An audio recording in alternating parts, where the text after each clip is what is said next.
isaaf sagadu akka Yesuus nama ta'e anuu reefan hubadheen jedheen. Eeywa. Utoo shakkiituu amantii keenya keessan taa'inii naan jedhan. Eeyye namayyuu na shakka gaafa sinnaaf ibsitan seeraan annan amana si warri nu caalu jedheen. Gaafiin kun sadaffaan akka amantii ortodoksiitti namni tokko dhalatee guyyaa 40 yookaan 80tti kiristaanaa ni ka'a yookaan ni cuubama. Eeywa. Namni tokko dhalatee otoo hin cuubamii yoo hafe amantiin isaa maal jedhamaan jedheen. Musliimadhaan edda musliima ta'e gaafa dhalatu isin immoo maaliif gara amantii uumamaatti jallistuun jedheen. Qajeelanii ta'uu musliima seen jedhanii sitti manii jedhuudha. Musliima ta'uu naan jedhanii barsiisonni. Barsiisonni maal ortodoksiidhaa moo? Musliima ta'uu naan jedhan. Eessuma koos gaafannaan musliima kaa namni dhalatee otoo hin cuubamii yoo hafe musliima ta'aadhaan. Siniyyuu maal jallisturee maaliif gara amantii dhuunfaatti jallistu? Innoo musliima maaliif kiristaanaa namni kaasennaan kun hojii waaqaati daa'imni yoo medda yoomii hojii waaqa keessa galte dhiisatti wayifuu nu barsiisanii naan jedhu yeroo hedduu.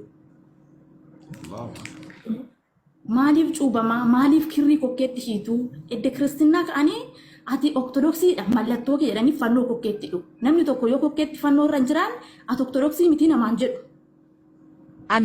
Kanaafiyyuu namni gaafa dhalatuyyuu musliima isin immoo maaliif karaa amantii mataa keessanitti jallistanii uummattuun jedheen.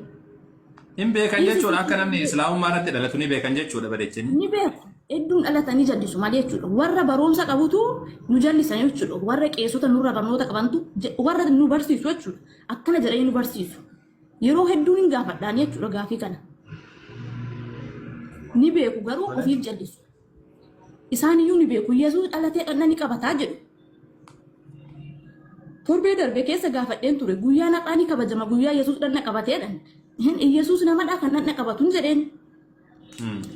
Hojii isaa keessan galiinaa namni waa'ee isaa dubbateen ta'uu jedhu isaan iyyuu ni beeku akka Yesuus waaqa hin taane jechuudha. Inni iyyuu abbaa isaa nuuf kadhate isin immoo maaliif isa kadhatu jennaan dhiisii shakkii waan akkasiin dubbatiin naan jedhu waan akkasii gaafadhe. Kanaafuu ani hubadheen jedhe jechuudha waggoota hedduu.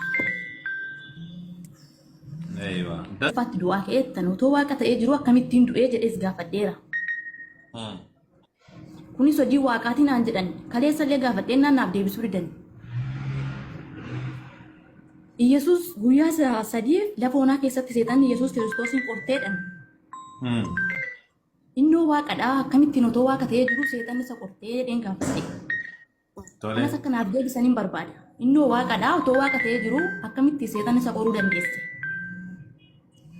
Edda siniif hin gallee akkamittiin immoo Yesuus karaa dheettanii nu barsiistu. Siniif iyyuu hin gallee nummoo maaliif Yesuus karaadha. Isa malee jireenyi hin jiru nuun jettu. Inni namadha akkuma namaa Maariyaamiin jeessa galgalaatti sabaattee ni dhalate. Yesuus akkuma nama kamii dhalatee dhanna ni qabatee ni cuubamee jedhu. Innoo dhiiradhaa namadha Yesuus hin du'us hin dulloomus jettu akkamittiin du'ee guyyaa sadii immoo buleettanii nu barsiistuun jedheen. Cubbuu keenyaaf du'ee du'aa ka'ee jedhu. Warri kaan immoo Yesuus hin du'us hin dulloomus jedhu.